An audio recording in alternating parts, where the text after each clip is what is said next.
ఈ బిజినెస్ ఏదైనా మీ ఊర్లో ప్రమోషన్ చేయాలంటే అది సుమన్ టీవీతోనే సాధ్యం. ఇప్పుడే సంప్రదించండి.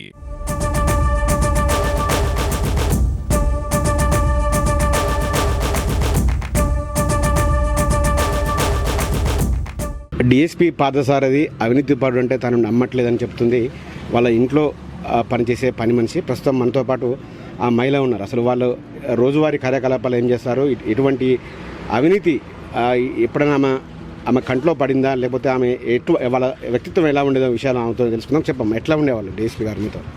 సారైనా మేడం అయినా చాలా మంచి వాళ్ళు. నేను ఇస్త్రీ చేసినా, పని చేసినా, ఏది చేసినా కరెక్ట్గా అమౌంట్ వెంటనే ఇచ్చేస్తారు. ఇలాంటిది అసలు వాళ్ళకి జరిగిందంటే నేను భరించలేకపోతున్నా. వాళ్ళు చాలా మంచి వాళ్ళు వ్యక్తిగతంగా. ఎట్లా చూసుకునే వాళ్ళు? మామూలుగా పని మనుషుల్ని చాలామంది ఓ రకంగా చూస్తారు. అంటే వీళ్ళు ఎట్లా చూసేవాళ్ళ? సార్ వాళ్ళ భార్య కానీ, డిఎస్పీ గారి భార్య కానీ, డిఎస్పీ గారు కానీ వాళ్ళైతే నన్ను కన్నబిడ్డలాగా చూసుకునేవాళ్ళు. ఎప్పుడైనా అంతే చూసుకుంటారు. మాట్లాడటం అయినా, మనీ ఇవ్వడం అయినా, ఏదైనా ప్రతిదీ కూడా నన్ను బిడ్డలాగా చూసుకుంటారు. చాలా మంచి వాళ్ళు. వాళ్ళకి ఇలాంటిది జరిగిందంటే అసలు వాళ్ళు ఇది చేసిరా అని నేను నమ్మలేకపోతున్నా. నమ్ముతున్నావా చేసినావని? అసలు నమ్మట్లేదు. డబ్బులు అయితే దొరకలేదు, కేవలం ఆరోపణలు మాత్రమే. అసలు నమ్మట్లేదు, నేను అసలు నమ్మట్లేదు. నమ్మను కూడా, నమ్మలేను. ఎందుకంటే వాళ్ళు చాలా మంచి వాళ్ళు వ్యక్తిగతంగా. అదన్నమాట. ఎంతకాలం వచ్చింది డిఎస్పీ గారు? కొద్ది రోజులు అయింది కదా ఇక్కడికి వచ్చి. ఎంతకాలం నుంచి పనిచేస్తున్నారు వారింట్లో? ఒక నెల 10 రోజుల నుంచి చేస్తున్నా అంతే. ఇంతకుముందు నుంచి కూడా చేస్తున్నా, కానీ వాళ్ళని నేను చూడబట్టి నెల 10 రోజులు అవుతుంది.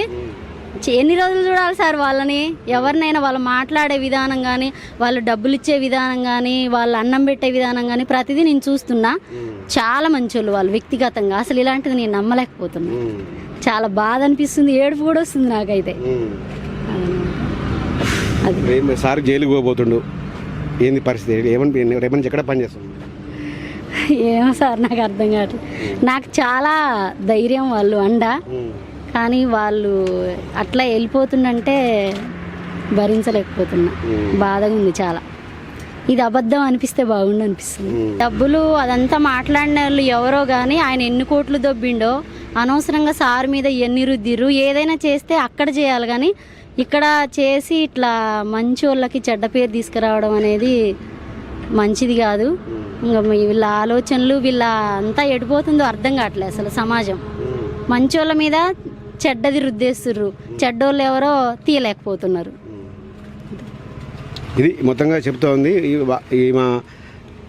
ఈమైతే గత నెల రోజుల నుంచి కూడా డిఎస్పీ గారి ఇంట్లో వంట పని, అదేవిధంగా ఇంటి పని కూడా చేస్తూ ఉంది. అయితే ఎప్పుడు కూడా తనతో డబ్బుల మనుషులు అనేది అనిపించలేదు. ఖచ్చితంగా వాళ్ళు నాతో పాటు ఒక కుటుంబ సభ్యురాలుగానే చూసుకున్నారు. కానీ ఎవడో అవినీతి, అదే ఎటువంటి అర్హత లేకుండా హాస్పిటల్ స్కానింగ్ సెంటర్ పెట్టి వాళ్ళు కోట్లాది రూపాయలు తీసుకున్న వాళ్ళే కంప్లైంట్ ఇచ్చి మళ్ళీ తిరిగి వీళ్ళనే అరెస్ట్ చేస్తున్నారంటే సమాజం ఎడిపోతుందో మాకు అర్థం కావట్లేదని కూడా ఆమె ఒక బాధాతప్త ఉదయాలతో చెప్తా ఉంది. ఇటువంటి మంచి మనుషులకు ఇలా జరిగిందంటే నమ్మలేకపోతున్నామని కూడా ఆమె తీవ్ర మనోవేదనతో చెప్తూ ఉన్న పరిస్థితి కనబడతా ఉంది.